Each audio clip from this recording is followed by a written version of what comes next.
అందరూ లక్ష్మీ కటాక్షం కోసం ప్రాకులాడుతుంటారు. కానీ ఆ తల్లి ఇచ్చే ఐశ్వర్యం వెనుక ఉన్న అసలు రహస్యం మీకు తెలుసా?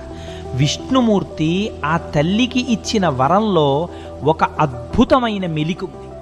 ఒకనాడు లక్ష్మీదేవి స్వామివారిని సేవించుకుంటూ, నేను కోరుకున్న వారికి ఎంతైనా ధనాన్ని ఇచ్చే అధికారం నాకు ప్రసాదించండి అని కోరింది. స్వామివారు సంతోషించి తథాస్తు అన్నారు.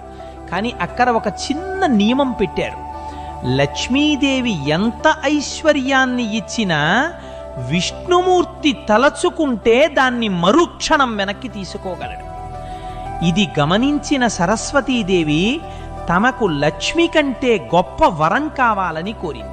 అప్పుడు స్వామివారు, తల్లి, నీవు ఇచ్చే జ్ఞానాన్ని మాత్రం ఈ సృష్టిలో నేను కూడా వెనక్కి తీసుకోలేను అని వరం